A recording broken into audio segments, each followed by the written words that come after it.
सारिका आम आदमी मैं बहुत पार्टी। बहुत मुबारकबाद दूंगी कि आप दिल्ली के मेयर बने हैं और उम्मीद है कि दिल्ली में अच्छा काम हो। जो 2.5 सालों में हम लड़ाई झगड़ा करते रहे हैं वो लड़ाई झगड़ा थोड़ा सा कम हो जाए, क्योंकि 2.5 साल के बाद में जनता सीट में हमें भी चेहरा दिखाना है, आपको भी चेहरा दिखाना है। नहीं तो ये हालत नहीं होनी चाहिए कि हम चेहरा भी ना दिखा पाएं। तो मैं बहुत बहुत धन्यवाद करूँगी अंकुश भाई का भी। मेरे एरिया की एक जेन्युइन प्रॉब्लम है, जो कि दरियागंज बाढ़ मेरा बाढ़ आता है और 12 नाला मेरे एरिया से ही लगते मेरे बाढ़ से ही निकलता है। और जलपुरा ए, जलपुरा बी और निजामुद्दीन वेस्ट, निजामुद्दीन ईस्ट है। ये एक ऐसा एरिया है जो हर बार भर जाता है एरिया।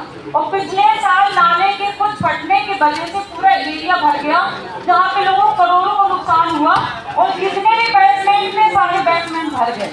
तो ये बरसाती नाली तो हमारी 30-40 सालों से बरसाती नाली नहीं बनी है। ये समस्या मेरे बाढ़ की नहीं बल्कि पूरे दिल्ली के बाढ़ की समस्या है। तो मैं आपसे अनुरोध करूंगी मेयर साहब कि आप एक बार सर्वे करवाएं और ये बरसाती नाले बनवाने का आप जरूर काम करें, क्योंकि बरसाती नाली की बहुत प्रॉब्लम हो रही है। और इस बार जब बरसात होती है तो सबसे पहले मेरा ये एरिया भरा था। तो उम्मीद करती हूँ कि आप लोग इसमें कुछ थोड़ा सा अच्छे से कदम उठाएंगे ताकि ये पानी न भरे। और भोगल में एक मेरे यहाँ पर हॉस्पिटल है, एनसीडी का क्लिनिक है, और मैंने कई बार इसको मुद्दे में उठाया है। मैंने मेयर को भी 2 बार लिख के दिया है, मैंने जोन की मीटिंग में भी वो मुद्दा उठाया है, क्योंकि उस बिल्डिंग को 3 साल पहले कंडम कर दिया गया था। जब भी बरसात होती है, जब भी एकदम तूफान सा आता है तो बड़े बड़े ईंटें वहां से गिरते हैं, मतलब बड़े अगर कोई अगर नीचे खड़ा हो तो उसकी जैसी हो जाए, ऐसी स्थिति है। और मैंने जलपुरा में हमारे यहाँ पर एक बरात घर बना था, तो मैं डिपार्टमेंट वालों से बोला था कि आप बरात घर में इसको शिफ्ट कर दीजिए हॉस्पिटल को, अगर कोई हादसा हो जाएगा तो बहुत बड़ी प्रॉब्लम क्रिएट हो जाएगी। लेकिन उसमें बहुत ज्यादा स्लो काम चल रहा है और अभी तक उस हॉस्पिटल को शिफ्ट नहीं किया गया है। ज्यादा बरसात हो जाएगी तो मुझे उम्मीद है कि हॉस्पिटल जरूर गिरेगा और बहुत लोगों की मौत होगी। तो ये बहुत ही इम्पोर्टेंट मुद्दा है और जिसपे विशेष तौर से ध्यान दिया जाए बरसात से पहले। दूसरा मुद्दा है कि हमारे भोगल में 10 साल पहले पार्किंग, 10-12 साल पहले पार्किंग बनी थी और वो पार्किंग का 4-5 बार उद्घाटन हो चुका। मेयर मैडम को मैं लेके गई थी, मैंने उनका विजिट भी करवाया था वहाँ पे, और वहाँ के आसपास के एरियाओं को बहुत ज्यादा दिक्कत होती है गाड़ियों की और रोज लड़ाई झगड़े होते हैं गाड़ियों को लेकर के। तो मेयर साहब मैं आपसे दरख्वास्त करती हूँ कि इसमें भी थोड़ा तेजी के साथ में काम किया जाए ताकि वो पार्किंग बन जाए। और जब बरसात होती है तो वहाँ पे पानी भी भरता है, बहुत सारे मच्छर होते हैं, आसपास के लोगों में बीमारियां भी वहाँ पे फैलती हैं। एक मेरे बाढ़ में नगली गाँव पड़ता है, वहाँ पर एक सरकारी स्कूल है और वहाँ के लोगों को बड़ी दिक्कत होती है। जब कुछ शादी ब्याह कुछ भी होता है तो वहाँ के लोगों को प्रॉब्लम फेस करनी पड़ती है, उनको बहुत दूर दूर जाना पड़ता है।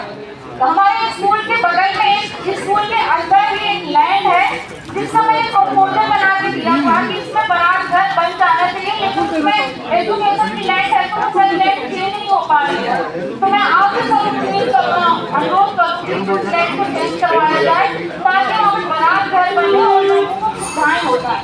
और नगली स्कूल के अंदर एक लैंड है एनसीडी की, जहाँ पे पार्किंग बनवाई जाए, वहाँ के गाँव के लोगों को पार्किंग की बहुत प्रॉब्लम होती है। अभी हमारे भाई साहब ने एक मुद्दा उठाया था कि जिनके 50 गज के और 80 गज के मकान होते हैं उनको सील कर दिया जाता है। जो बड़े बड़े बिल्डर मकान बनाते हैं उसमें कोई एक्शन नहीं होता, उनकी अगर बिल्डिंग सील भी हो जाती है उनको मीटर भी मिल जाता है और सारी सुविधाएं भी उनको मिल जाती है। लेकिन जो 40-40, 30-30 गज के, 60-60 गज के लोग मकान बनाते हैं उनको सील कर दिया जाता है। अभी भी 15 साल हो गए, 20-20 साल हो गए, 10-10 साल हो गए, लोगों को सील नहीं खुल रही है और उनको मीटर नहीं मिलता है, वो 10-10 की ठोकरें खा के घूम रही है। तो इसमें एक आप लोगों को एक कमेटी बनानी चाहिए और जितने मकान सील है दिल्ली के, जो सील है, जो 100 गज से नीचे के मकान है उनको खोलने का काम किया जाए, सीलिंग खोलने का काम किया जाए। तो बार बार बैल भी सर आपकी बज रही है, तो मैं सबसे यही अनुरोध करूँगी कि बहुत ही सीरियस मैटर है, आप इस पर ध्यान दें। और सबसे बड़ा मुद्दा है हमारे यहाँ पर जो कि हाँ 2.5 साल में पहले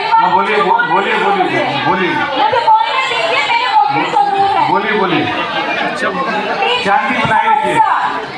मेरे यहाँ पर जब मैं सेंट्रल जोन में आती हूँ, मेरे वार्ड में, जो कि मेरा दरियागंज वार्ड सबसे वीआईपी वार्ड माना जाता है, बहुत बड़ा वार्ड है मेरा। 15 टीपर मेरे एरिया में है, जो कि 15 टीपर मेरे एरिया में रोज आना चाहिए। 15 टीपर में जगह 5 से 6 टीपर आ रहे हैं। प्रॉब्लम इतनी ज्यादा हो गई, पूरे उठ नहीं रहे, लगातार गाली हमें खानी पड़ रही है। रोज लोग घरों के अंदर आ जाते हैं। सफाई करना चालू करती है कि हमें तो सफाई करती है, बाड़ी में सफाई करने वाला नहीं आ रहा, तो हम क्या करें? और कितने भी ये टीपर है, ये प्राइवेट कूड़ा पहले उठाते हैं, सरकारी कूड़ा बाद में उठाते हैं। ये मेन प्रॉब्लम है। और कितने ज्यादा इसमें प्रॉब्लम हो रही है दरियागंज के अंदर। और मैं हर रोज सुनता हूँ कि किसी साहब के साथ मीटिंग की, और जो कंपनी वाले सामने झूठ बोले पड़ जाते हैं। बहुत बहुत धन्यवाद। ये सफाई वाले मुद्दे पर ज्यादा ध्यान दें। राजपाल सिंह जी मोबाइल